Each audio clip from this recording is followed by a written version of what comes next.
body of mass m1 suspended from a light spring is a t. When a body of mass m2 is tied to the first body and the system is made to oscillate, the period is 2t. Compare the masses m1 and m2. Okay.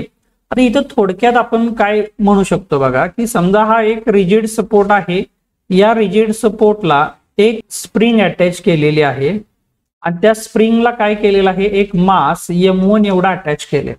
ज्या वेळेला मास m1 आहे त्यावेळेला त्याचा जो time आहे किंवा time period आहे ऑसिलेशनचा तो t आहे, म्हणजे t1 इज इक्वल टू आपण t असं म्हणूया. आणि ज्या वेळेला त्याला अजून एक मास त्या ठिकाणी अटॅच केलं जातं ज्याला आपण m2 असं म्हणू, त्यावेळेला त्याचा जो टाइम आहे ज्याला आपण t2 असं म्हणू तो काय आहे 2t एवढा आहे. आता इथं टोटल मास जे असेल ते हे जे मास असणार आहे ते काय असणार, m1 प्लस m2 असणार आहे, इथली जी व्हॅल्यू असेल ती. ओके, मग आता आपण इथं सॉल्व्ह करून घेऊयात. कसं लिहिता येईल बघा. t इज इक्वल टू, आपल्याला सगळ्यांना माहिती आहे t is equal to 2 pi upon omega. आता इथं मास आहे, स्प्रिंग आहे म्हणजे k आहे, तर ह्या ओमेगाला आपल्याला मास आणि k च्या टर्म मध्ये लिहिता येईल जे आपल्याला माहिती आहे. काय, omega is equal to under root k by m, हे आपल्याला माहिती आहे. ही व्हॅल्यू जर इथं पुट केली तर आपल्याला काय लिहिता येईल बघा, 2 pi upon under root k by m. हे जर आपण सॉल्व्ह केलं तर काय येईल, 2 pi under root m by k. म्हणजे t जो जनरल फॉर्म्युला आहे तो जनरल फॉर्म्युला इथं आपल्याला काय भेटला बघा, t is equal to 2 pi under root m by k. आता हेच आपण दोन वेगवेगळ्या मासला त्याचा टाइम पिरियड कॅल्क्युलेट करू.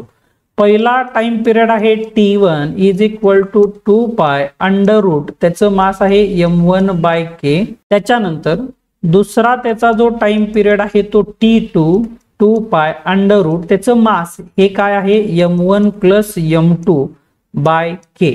k इथं चेंज का होत नाही, कारण स्प्रिंग आपण चेंज केलेली नाही. आपल्याला काय विचारलेलं आहे, तर m1 m2 ला कम्पेअर करा, म्हणजे त्या m1 आणि m2 चा रेशिओ आपल्याला इथं विचारलेला आहे. मग आपण काय करूया, या ठिकाणी या दोघांचा रेशिओ घेऊयात.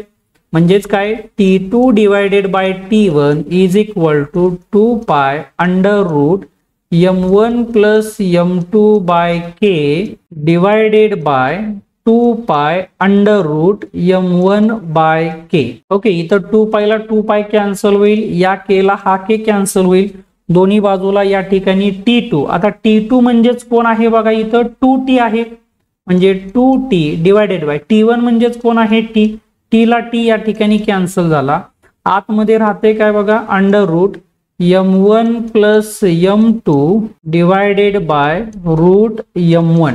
दोन्ही बाजूचा स्क्वेअर करूया, काय राहते बघा, 4 is equal to m1 plus m2 divided by m1. हे m1 या बाजूला गेलं तर काय लिहिता येईल, 4m1 is equal to m1 plus m2.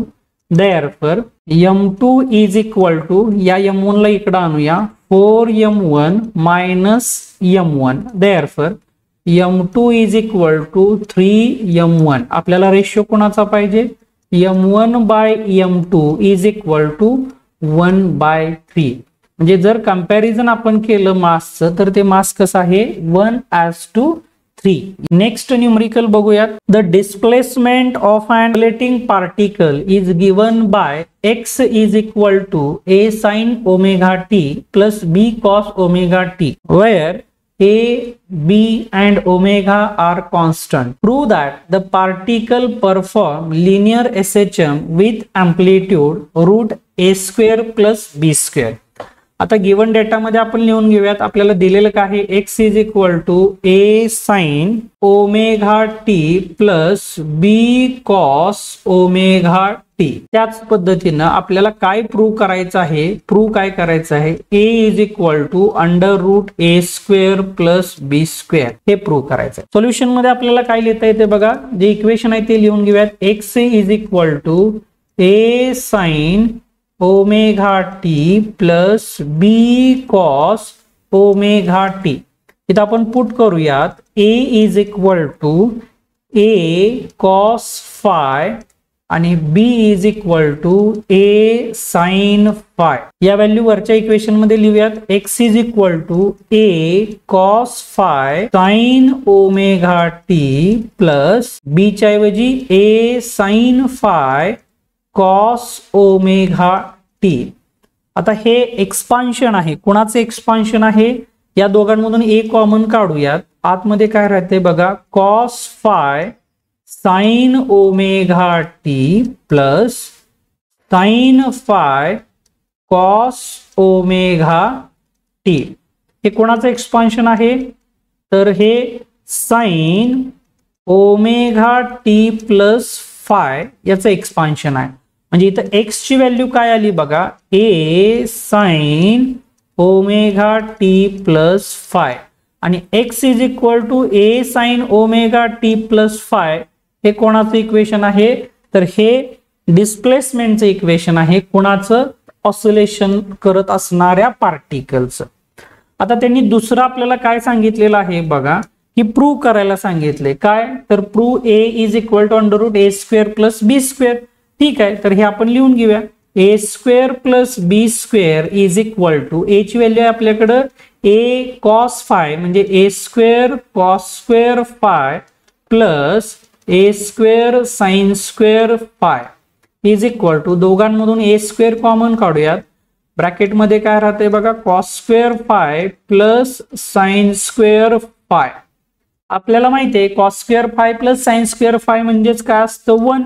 म्हणजेच a square plus b square is equal to a square म्हणजेच a is equal to under root a square plus b square. हेही आपल्याला या ठिकाणी प्रूव्ह करता आलं. ओके, नेक्स्ट न्यूमरिकल बघूया. Two parallel SHMs represented by x1 is equal to 5 sin 4 pi t plus pi by 3 centimeter and x2 is equal to 3 sin 4 pi t plus pi by 4 centimeter are superposed on a particle. Determine the amplitude and epoch of the resultant SHM. Okay. The काय दिलेला आहे बघा, x1 is equal to 5 sin 4 pi t plus pi by 3 centimetre. दुसरं डिस्प्लेसमेंटचं equation दिलंय x2 is equal to 3 sin 4 pi t plus pi by 4 centimetre. आणि हे superimpose झाल्यानंतर आपल्याला विचारलेलं आहे डिटरमाइन दी एम्प्लिट्यूड म्हणजे रिझल्टंट एम्प्लिट्यूड आपल्याला कॅल्क्युलेट करायचं आहे. एपोक म्हणजेच डेल्टा कॅल्क्युलेट करायचा आहे. नंबर 1 रिझल्टंट एम्प्लिट्यूड आपण कॅल्क्युलेट करून घेऊया. Resultant amplitude. आता रिझल्टंट एम्प्लिट्यूड कॅल्क्युलेट करण्यासाठी आपल्याकडे फॉर्म्युला आहे is equal to under root a1 square plus a2 square plus twice a1 a2 cos phi1 minus phi2. हा फॉर्म्युला आपल्याकडे आहे. या फॉर्म्युल्यामध्ये जे इक्वेशन दिलेले आहे त्याच्यावरून व्हॅल्यू पुट करूया. बघा, पहिल्या इक्वेशन मध्ये आपल्याला त्यांनी x1 दिलेला आहे. त्या x1 वरून यावरून आपण काय लिहू शकतो बघा, a ची व्हॅल्यू लिहू शकतो a1 is equal to 5 centimetre आणि phi1 जो आहे तो किती लिहिता येईल या ठिकाणी पाय बाय 3 एवढा phi1 या ठिकाणी. x2 च्या इक्वेशन वरून काय लिहिता येईल a2 is equal to 3 centimetre आणि phi2 जो आहे तो किती आहे पाय बाय 4. ओके, या व्हॅल्यू तिथं त्या इक्वेशन मध्ये पुट करूयात. अंडर रूट a1 किती आहे 5 चा स्क्वेअर प्लस a2 3 चा square plus twice 5 into 3 cos phi1 pi by 3 minus pi by 4 is equal to under root 25 plus 9 plus 5 into 2 into 3 30 cos pi by 3 minus pi by 4 हे किती होईल बघा pi by 12 is equal to under root 34 plus 30 cos pi by 12 म्हणजे cos 15 degree is equal to या value log टेबलच्या साहाय्याने cos 15 degree put केल्यानंतर त्यांचा गुणाकार आणि त्याची बेरीज केल्यानंतर आपल्याला याची जी व्हॅल्यू आहे ती किती भेटून जाते अंडर रूट 62.98 याचा स्क्वेअर रूट जर घेतला तर तो भेटेल 7.936 सेंटीमीटर. हे झालं रिझल्टंट अँप्लिट्यूड, ज्याला आपण काय म्हणूया AR. ओके, नेक्स्ट नंबर 2 आपल्याला काय कॅल्क्युलेट करायचं आहे तर डेल कॅल्क्युलेट करायचं आहे. डेल इज इक्वल टू, आपल्याकडे फॉर्म्युला आहे tan inverse into bracket A1 sin phi1 plus A2 sin phi2 whole divided by A1 cos phi1 plus A2 cos phi2 is equal to tan inverse into bracket A1 आपल्याकडे आहे 5 sin phi1 sin pi by 3 plus A2 3 sin pi by 4 whole divided by A1 5 cos pi by 3 plus 3 cos pi by 4 is equal to tan inverse into bracket 5 into sin pi by 3.